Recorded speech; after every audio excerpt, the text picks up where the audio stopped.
श्री गणेशाय नमः। संकटी गणेश चतुर्थी व्रत करने से घर परिवार में आ रही विपदा दूर होती है। कई दिनों से रुके मांगलिक कार्य संपन्न होते हैं तथा भगवान श्री गणेश असीम सुखों की प्राप्ति कराते हैं। माह की किसी भी चतुर्थी के दिन भगवान श्री गणेश की पूजा के दौरान संकटी गणेश चतुर्थी व्रत की कथा पढ़ना अथवा सुनना जरूरी होता है। इससे संबंधित 4 कथाएं प्रचलित है। आज उन सभी कथाओं को मैं आपके समक्ष रखूंगी, जिनमें से हमारी पहली कथा है। पौराणिक एवं प्रचलित श्री गणेश कथा के अनुसार एक बार देवता कई विपदाओं से घिरे थे। तब वह मदद मांगने भगवान शिव के पास आए। उस समय शिव के साथ कार्तिकेय तथा गणेश जी भी बैठे थे। देवताओं की बात सुनकर शिव जी ने कार्तिकेय व गणेश जी से पूछा कि तुम में से कौन देवताओं के कष्टों का निवारण कर सकता है। तब कार्तिकेय व गणेश जी दोनों ने ही स्वयं को इस कार्य के लिए सक्षम बताया। इस पर भगवान शिव ने दोनों की परीक्षा लेते हुए कहा कि तुम दोनों में से जो सबसे पहले पृथ्वी की परिक्रमा करके आएगा वही देवताओं की मदद करने जाएगा। भगवान शिव के मुख से यह वचन सुनते ही कार्तिकेय अपनी वाहन मोर पर बैठकर पृथ्वी की परिक्रमा के लिए निकल गए। परंतु गणेश जी सोच में पड़ गए कि वह चूहे के ऊपर बैठकर सारी पृथ्वी की परिक्रमा करेंगे तो इस कार्य में उन्हें बहुत समय लग जाएगा। तभी उन्हें एक उपाय सूझा। गणेश अपने स्थान से उठे और अपने माता पिता की 60 बार परिक्रमा करके वापस बैठ गए। परिक्रमा करके लौटने पर कार्तिकेय स्वयं को विजेता बताने लगे। तब शिव जी ने श्री गणेश से पृथ्वी की परिक्रमा ना करने का कारण पूछा। तब गणेश जी ने कहा, माता पिता के चरणों में ही समस्त लोक है। यह सुनकर भगवान शिव ने गणेश जी को देवताओं के संकट दूर करने की आज्ञा दी। इस प्रकार भगवान शिव ने गणेश जी को आशीर्वाद दिया कि चतुर्थी के दिन जो तुम्हारा पूजा करेगा और रात्रि में चंद्रमा को अर्घ देगा, उसके तीनों ताप यानी दैहिक ताप, दैविक ताप तथा भौतिक ताप दूर होंगे। इस व्रत को करने से व्रतधारी के सभी तरह के दुख दूर होंगे और उसे जीवन के भौतिक सुखों की प्राप्ति होगी। चारों तरफ से मनुष्य की सुख समृद्धि बढ़ेगी। पुत्र पौत्र आदि धन ऐश्वर्य की कमी नहीं रहेगी। श्री गणेशाय नमः। गणपति बप्पा मोरया। गणेश चतुर्थी की दूसरी व्रत कथा। एक समय की बात है कि राजा हरिश्चंद्र के राज्य में एक कुम्हार था। वह मिट्टी के बर्तन बनाता, लेकिन वे कच्चे रह जाते थे। एक पुजारी की सलाह पर उसने इस समस्या को दूर करने के लिए एक छोटे बालक को मिट्टी के बर्तन के साथ आव में डाल दिया। उस दिन संकटी चतुर्थी का दिन था। उस बच्चे की माँ अपने बेटे के लिए परेशान थी। उसने गणेश जी से बेटे की कुशलता की प्रार्थना की। दूसरे दिन जब कुम्हार ने सुबह उठकर देखा तो आव में उसके बर्तन तो पक गए थे, लेकिन बच्चे का बाल बांका भी नहीं हुआ था। वह डर गया और राजा के दरबार में जाकर सारी घटना बताई। इसके बाद राजा ने उस बच्चे और उसकी माँ को बुलवाया तो माँ ने सभी तरह के विघ्न को दूर करने वाली संकटी चतुर्थी का वर्णन किया। इस घटना के बाद से महिलाएं संतान और परिवार के सौभाग्य के लिए संकट चौथ का व्रत करने लगी। गणेश जी की तीसरी कथा। एक समय की बात है कि विष्णु भगवान का विवाह लक्ष्मी जी के साथ निश्चित हो गया। विवाह की तैयारी होने लगी। सभी देवताओं को निमंत्रण भेजे गए, परंतु गणेश जी को निमंत्रण नहीं दिया गया। कारण जो भी रहा हो, अब भगवान विष्णु की बारात जाने का समय आ गया। सभी देवता अपनी पत्नियों के साथ विवाह समारोह में आए। उन सब ने देखा कि गणेश जी कहीं दिखाई नहीं दे रहे हैं।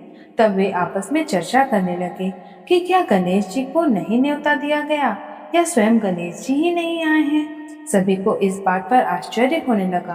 तभी सबने विचार किया कि विष्णु भगवान से इसका कारण पूछा जाए।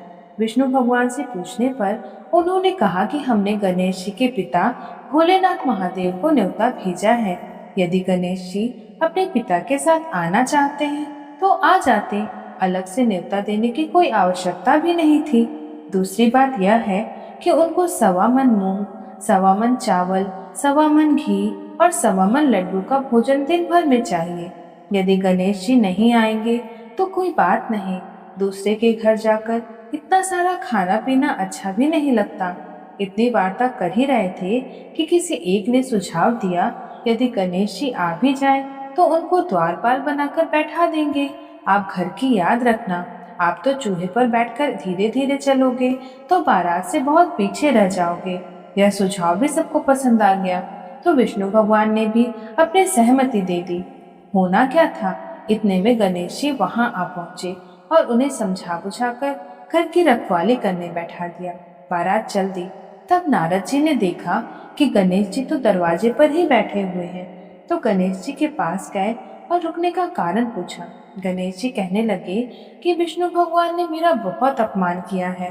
नारद जी ने कहा कि आप अपनी मूषक सेना को आगे भेज दे तो वह रास्ता खोल देंगे, उससे उनके वाहन धरती में धंस जाएंगे, तब आपको सम्मान पूर्वक बुलाना पड़ेगा। अब तो गणेश जी ने अपनी मूषक सेना जल्द से आगे भेज दी और सेना ने जमीन खोल दी। तब बारात वहां से निकलती तो रथों के पहिए धरती में धंस गए। लाख कोशिश करे परंतु पहिए नहीं निकले। सभी ने अपने अपने उपाय किए परंतु पहिया तो नहीं निकला, बल्कि जगह जगह से टूट गए। किसी को समझ ही नहीं आ रहा था अब क्या किया जाए। तब तो नारद जी ने कहा, आप लोगों ने गणेश जी का अपमान करके अच्छा नहीं किया। यदि उन्हें मनाकर लाया जाए तो उसका कार्य सिद्ध हो जाएगा और संकट टल सकता है। शंकर भगवान ने अपने दूत नंदी को भेजा और वे गणेश जी को लेकर आए। गणेश जी का आदर पूर्वक सम्मान तथा पूजन किया गया। तब कहीं रथ के पहिए निकले। अब रथ के पहिए निकल तो गए परंतु वे टूट फूट गए, तो उन्हें सुधारे कौन। पास के खेत में खाती काम कर रहा था, उसे बुलाया गया।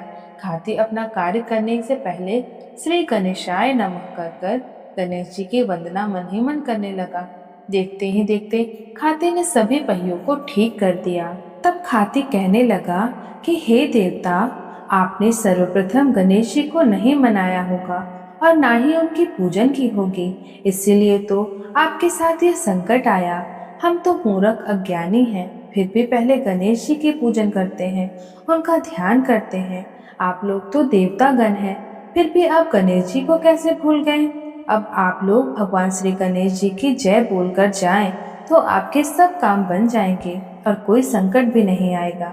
ऐसा कहते हुए बारात वहां से चल दी और विष्णु भगवान का लक्ष्मी जी के साथ विवाह संपन्न कराकर सभी सकुशल घर लौट आए। हे गणेश जी महाराज, आपने विष्णु को जैसे कारज चरियो ऐसे कारज सबको सिद्ध कर जो। बोलो गजानन भगवान की जय। अब गणेश चतुर्थी की चौथी कथा।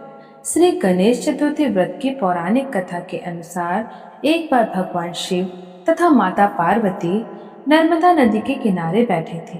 वहां माता पार्वती ने भगवान शिव से समय व्यतीत करने के लिए चौपड़ खेलने को कहा।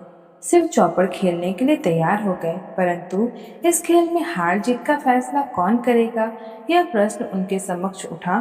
तो भगवान शिव ने कुछ तिनके एकत्रित कर उसका एक पुतला बनाकर उनकी प्राण प्रतिष्ठा कर दी और पुतले से कहा, बेटा, हम चौपड़ खेलना चाहते हैं, परंतु हमारी हार जीत का फैसला करने वाला कोई नहीं, इसलिए तुम बताना कि हम दोनों में से कौन हारा और कौन जीता। उसके बाद भगवान शिव और माता पार्वती का चौपड़ खेल शुरू हो गया। यह खेल 3 बार खेला गया और संयोग से तीनों बार माता पार्वती ही जीत गई। खेल समाप्त होने के बाद बालक से हार जीत का फैसला करने के लिए कहा गया, तो उस बालक ने महादेव को विजयी बताया। यह सुनकर माता पार्वती क्रोधित हो गई और क्रोध में उन्होंने बालक को लंगड़ा होने, कीचड़ में पड़े रहने का श्राप दे दिया। बालक ने माता पार्वती से माफी मांगी और कहा कि यह मुझसे अज्ञानतावश ऐसा हुआ है, मैंने किसी द्वेष भाव में ऐसा नहीं किया। बालक द्वारा क्षमा मांगने पर माता ने कहा, यहाँ गणेश पूजा के लिए नाग कन्याएं आएंगी, उनके कहे अनुसार तुम गणेश व्रत करो, ऐसा करने से तुम मुझे प्राप्त करोगे। यह कहकर माता पार्वती शिव के साथ कैलाश पर्वत पर चली गई। 1 वर्ष के बाद उस स्थान पर नाग कन्याएं आई। तब नाग कन्याओं से श्री गणेश की व्रत की विधि मालूम करने पर उस बालक ने 21 दिन लगातार गणेश जी का व्रत किया। उसकी श्रद्धा से गणेश जी प्रसन्न हुए। उन्होंने बालक को मनोवांछित फल मांगने के लिए कहा।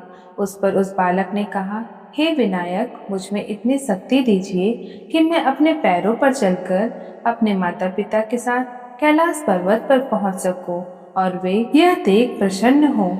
तब बालक को वरदान देकर श्री गणेश अंतर ध्यान हो गए।